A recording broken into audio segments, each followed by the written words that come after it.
Hello, this is Qualms visiting again from the Grim Wayside, and today I'm very excited to announce that we're going to do a three-part series with the Puzzle Potato boxes from the company Puzzle Potato. We'll be looking at the Philosopher's Stone box, the Anti-Gravity box, and also the most recently released Kickstarter box, the Tesla box. I've always been really excited about the quality of the Puzzle Potato boxes. I think they're exceptional compared to some of the other companies releasing them. The magnets always work really smoothly. The steps are always very clear.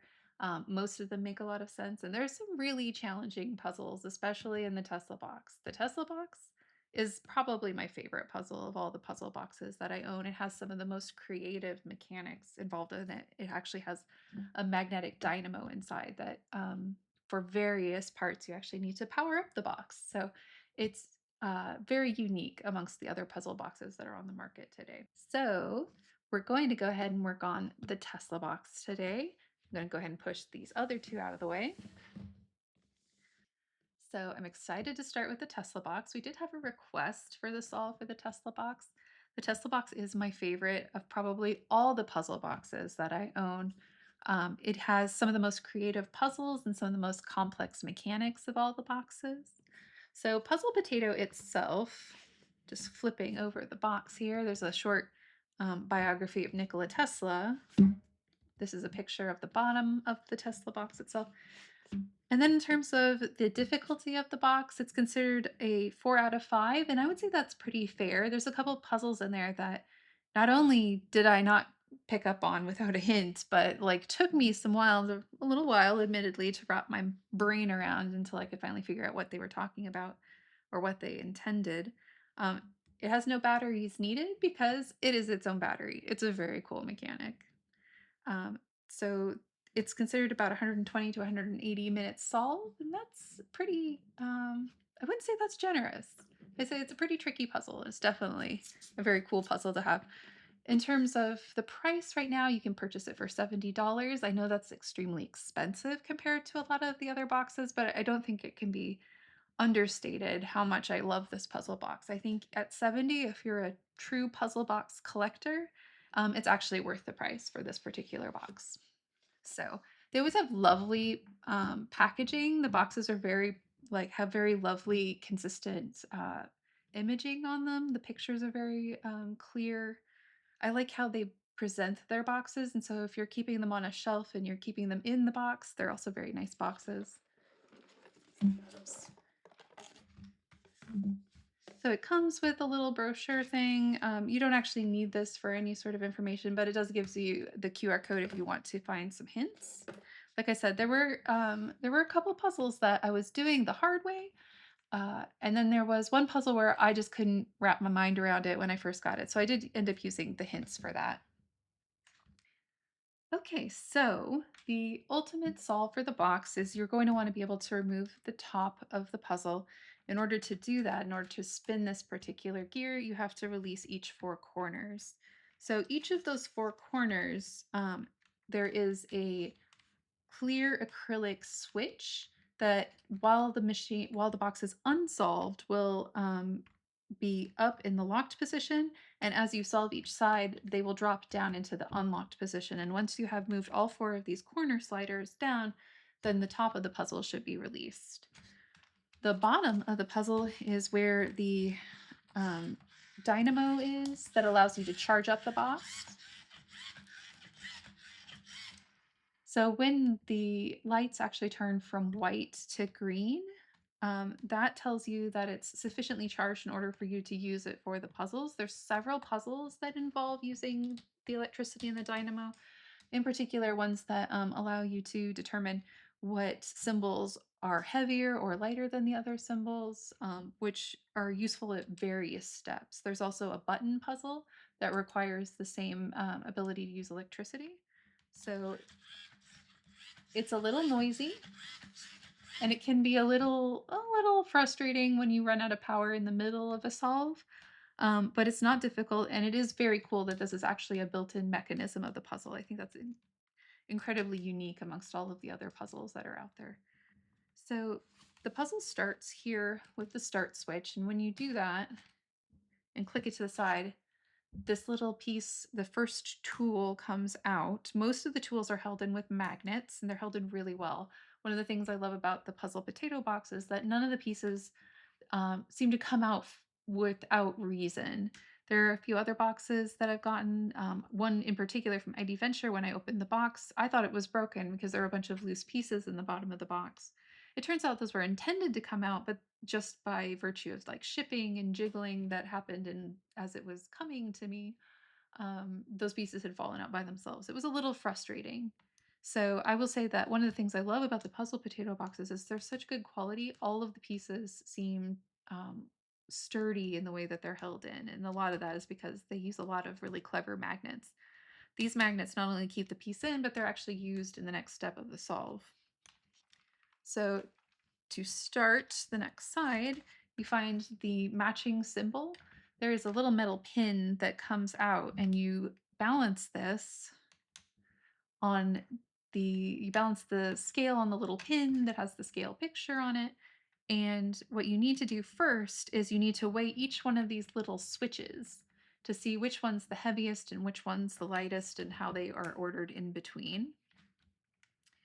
Once you put them in the correct order, you'll be able to move the switch right here, which then drops down the first switch.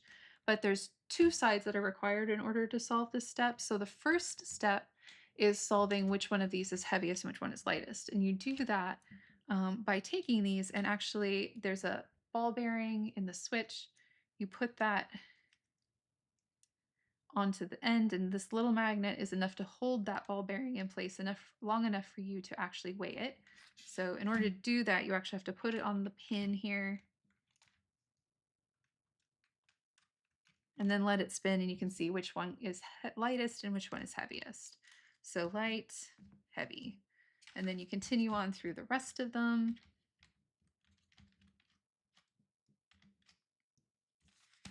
Not gonna lie, I kind of numbered these. I numbered them in Pilot Friction Pen ink. Put it up a little bit. Pilot Friction Pen ink. So if I ever want to get rid of the numbers that I wrote on here, I can always just hit them with some hot air, like a blow dryer, and then the number will disappear. But I made this easier for subsequent solves so that I don't actually have to go through this step over and over again. So the switches in order of heaviness would be 1, 2, I had 3 minus, 3 plus, 4 minus, and 4 plus. That was just the way I numbered them when I was working with them. So in order to determine which one is the heaviest and which one is the lightest and where they go in these squares, at the back of them, there is actually a symbol in each one. And those symbols correspond to the symbols on these little push sliders. It's a little difficult to show them. So you can see from the cutout on the side, but it's a little hard to show you this way. But like this one is sort of a diamond shape. This one is a sort of a upside down steps shape. This one has a concave curve. This one is sort of an hourglass shape. This one is sort of a cross, like one of those fancy Templar crosses, and then this one is a circle with a square notch cut out of it. It tells you that you need to figure out which one is heavier and which one is lighter, and you need to use the Dynamo to charge up the side. And when you do that, and you compare them, you can see that in terms of the circle with the square notch, it is lighter than the triangle. The circle with the square notch is heavier than the step-shaped one. The circle with the notch is lighter than the one that has a concave cutout in it. And so by comparing them over and over again, and you can only compare them one on each side, so you can't press two on the same side, but you can press them on the other sides. And by doing that, you eventually will get the order of which one is heaviest and which one is lightest. For a step in the future, you can push two at a time to determine which pairs are heavier and lighter. So that step, that ability to do that is actually a step for a future puzzle. This little switch right here is also for a future puzzle. So let me just pull up my little cheat sheet here. So the lightest of the pieces is the hourglass, the steps is second lightest, then the circle with the square notch, the concave circle is the fourth, and the triangle is the final is the heaviest one. The sort of Templar cross or whatever is the fifth heaviest one. So doing that, then we can see that the fifth heaviest one should be here. The circle is the third. And so as these go into these little slots, they're pushing down these little buttons. There's these like little switches, and they're pushing them down a different distance for each one. So it is possible to it's possible to kind of fake your way through it by pushing in the buttons. It's but it's tricky, that one. So what was it? 4 plus should be here. 3.5.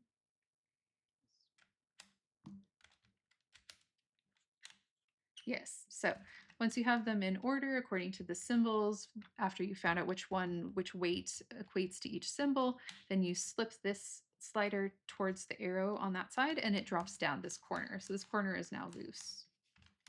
Okay. We're just going to go ahead and put this tool to the side for now.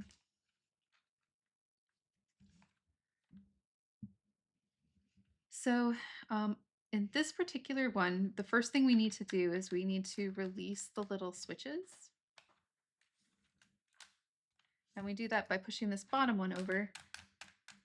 Doing that means that you can actually pull out this little tool here. This tool is held in by this pin when those aren't released. So again, it's lovely that they have ways of keeping all of the tools in place while you're not actually using them. They're not just falling out irrelevantly. So it gives you a list for the sliders. The first slider is a V symbol. The second slider is like an alpha symbol.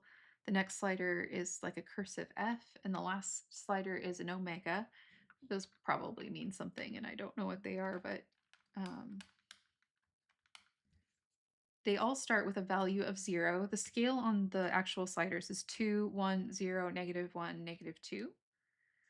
So once you drop the sliders, and then you can set them to the neutral position of 0, because we have V equals 0, A equals 0, F equals 0, omega equals 0. And these sliders do have to be fairly precise. If they're not exactly lined up, it can be a little tricky to get the little pins to move where you want them to. So in order to use the tool, you're going to line these two holes up with the two dots that are at the junction. Sometimes you have to flip them over and around in order to get them to fit. But there is one orientation of this that will point directly along a line. So as we come out from the electricity emitter, the first thing we see is a plus for the F. The F is the third one. Oops. There we go. Then we see a plus for the V. The V is the first one, so it goes up one. We have the first two holes here. So when we line this up on there, you can see that at the first junction, it goes towards the left-hand side. That's a negative A. So we can take this A down to a 0. When we come to the next one, we can see that this orientation takes us directly along this path. That gets us to an omega plus, so that one will move up to a 1. At this next junction, we need to find the correct path. So you can see that this arrow, when lined with these two dots, goes directly towards the top of the box. Then we need to use the next two holes to find out if we go left or right here. So here it says we continue to go straight. And when we do that, we go past an F plus. So this F goes up 1. And then our last one is whether it's a negative omega or a positive A. And so we line it up with these last two dots, and it tells us that we need to go towards the positive A. So we move the positive A up one. So we're at 1, 0, 2, and 1. And if we do that, then we should be able to move the other slider down. Again, these pins do need to be pretty precisely set here in order for it to move over.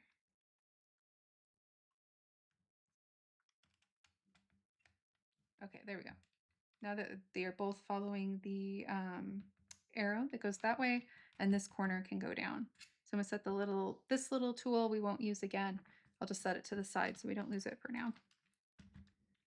Okay, so after we have released this corner, we move on to the clock. It tells us that whatever this is right here, this is going to end up being a little, it's not exactly a tool, it's more like a hint, like a little block or legend for the hint. Um, we're going to be dealing in weights again with two symbols, two symbols, two symbols, two symbols. This will be where we use that previous side of the puzzle again to weigh up two symbols against each other at each time. In order to move this switch, we have to solve this side of the puzzle. We have a clock that doesn't have a hand on it. That hand is actually hidden up here underneath the plastic top. And when we release this piece, this little hand will come loose and fall out of the hole on this side. So in order to release this piece, it's a little difficult to see inside this clock, but if you line up these little plastic spinning wheels, there's 3 spinning wheels in them, and you line them up so that you can see all the way to the inside. Um, there is a little legend that tells you that you need to stick this tool into the top here, and that spits out this little piece right here. So this piece here has the, let me see if I can see it best. So it tells you that it's the clock. So the two pieces that are the steps and the triangle equate to 11 o'clock. The circle with a square notch and the little Templar cross, that's at 9 o'clock. The concave surface and the steps, those together are the 3 o'clock. And then the hourglass and the Templar cross are at the 6 o'clock. And so in order to figure out where you turn the dial, now that we can release it, it should come out of the top here. Oh, there it is. Falls out very easily once you do it. In order to find out the order, and you are going to use all 4 of them, you have to weigh them so that the first one will be the lightest of the 2 symbols together. The next one you go to will be the second lightest, then the second heaviest, and then the heaviest will be the last one where you go. The hand, if you spin it, will click on to a magnet and it turns all those little clear wheels inside again. So when you go back to, I suppose I should have just gone forward one, but when you go back to this side,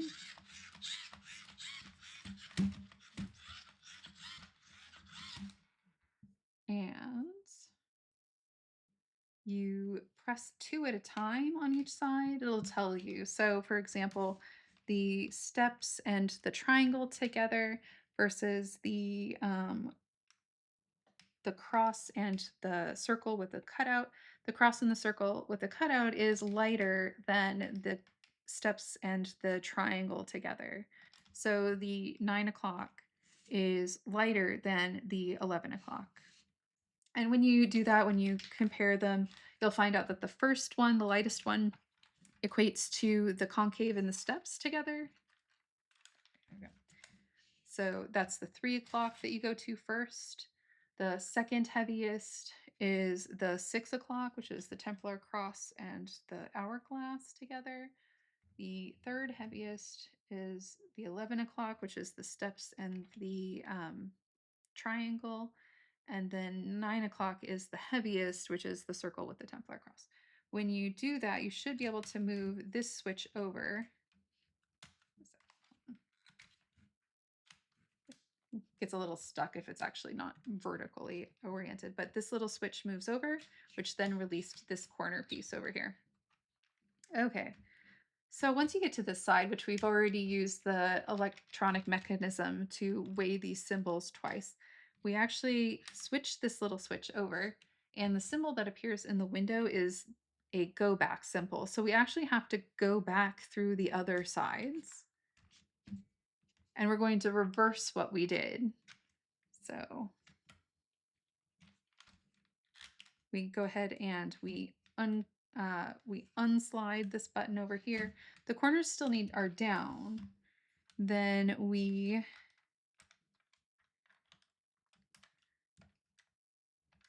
there we go. Release all those sliders again. Let's see. Then we undo.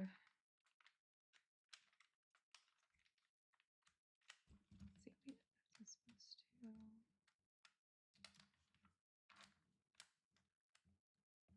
There we go. Undo those switch. Then this slider should, yeah, go the opposite direction, which releases this final corner. So now that we've released all those corners, they're all down. We're easily able to remove the top by spinning it. Okay. So this is the second to last step. And this was the puzzle that I found the hardest to sort of wrap my mind around. But once I figured out what my issue was, it actually wasn't that difficult. So on the bottom of the lid, there is a picture of a circuit, and that has 4 lights. It has a lock symbol and it has a battery symbol. And it's numbered S1, 2, 3, 4 at the top, S5, 6, 7, 8 at the bottom. Inside the box, there's the battery symbol up at the top, and then the lock unlock symbols are at the bottom here. So that gives you your sort of orientation. But each and the little legend here tells you that when you push a button down, it changes the switch from its top position to its bottom position in terms of contacts. These are these little 4 little things right here across the top. Those are the lights. So light 1, 2, 3, and 4. The buttons each have an S question mark. So the trick to this puzzle that I was kind of having a brain blockage on was that it isn't a matter. I thought I had to figure out which one was S1 and then start from there, but actually they're all mixed up. So, um, S1, S2, S3, they're not all together in a line anywhere. You have to deduce which ones, according to using this circuit symbol, which one you actually have. So, for example, um, in order to light up the first light, S1 is already it's uh, at its upward position, but S5 is already at its closed position. So in order to complete a circuit that lights up the first light, you just need to change the position of S1. So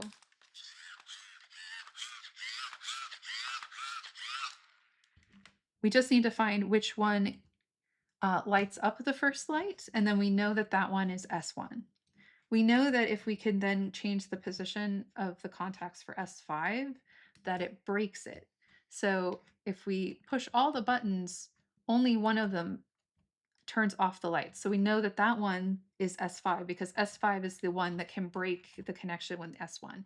So we now know the S1 position and we know the S5 position.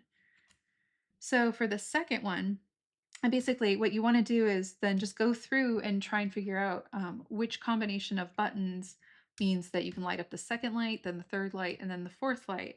But ultimately, what you want to do is only find the ones that are for 5, 6, 7, and 8, because by changing the contact positions on those bottom ones for 5, 6, 7, and 8, you manage to complete the circuit without turning on any of the lights, and that's what unlocks the box. So wrote this down just a little bit because it was a little easier for me. But I knew that when I could light up the first light, I would hit the S1 and S5 would break it. The second light, I knew that if I hit S2 and S5, and I already knew which one S5 was, then I could figure out which one S2 was. The third one, then, I knew that I wanted S3, 6, and 5, and S7 would be the one that would break it. And then by the fourth one, I needed to know what S4, 7, 8, and 5 were. And so in order to complete the circle, then I knew what 5, 6, 7, and 8 were once I had had done that. So ultimately, the way these were arranged was the top left-hand one is S2, S7, S5, S4, S6, X1, S8, and S3 through the process of elimination. So what I needed to click then were, which was 8, which is this one, 6, and I need to charge it back up again. So I needed to hit 5, 6, 7, and 8. And then when you do that, no lights light up, but you do hear a click and this box is released. So this, in order to open this inside box, which originally had the little gift or whatever, all of the puzzle potato boxes have sort of some kind of treasure inside rather than just like another puzzle. That's pretty common to have like a small actual jigsaw puzzle in puzzle boxes, but these actually have like a little thing that you can actually build. So the box that's inside, there's this like pointer slider thing, there's an arrow. And in order to make this work then, and you don't need the electricity for this part, these little arms inside are the things that held the box down and then moved when you pick them up. I'll just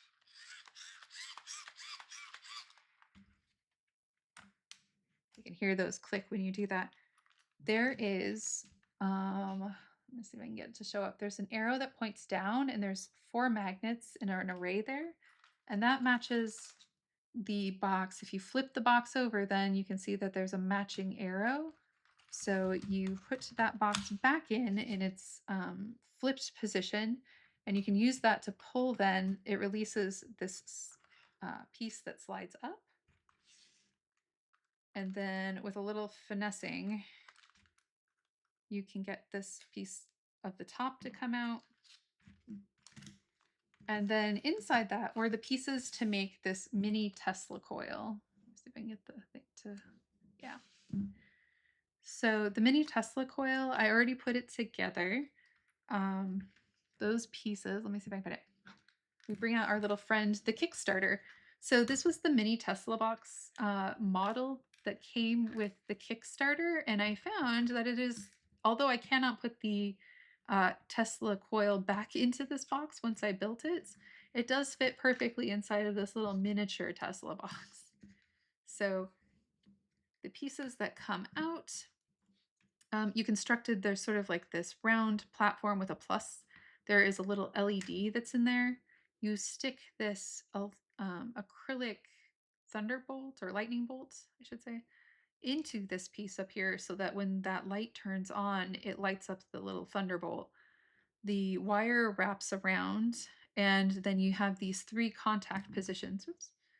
The wires wrap around to these 3 contact positions on the bottom. So to get this to work, there are 3 contacts right here on the box, and there are 3 contacts up here on the box. You turn your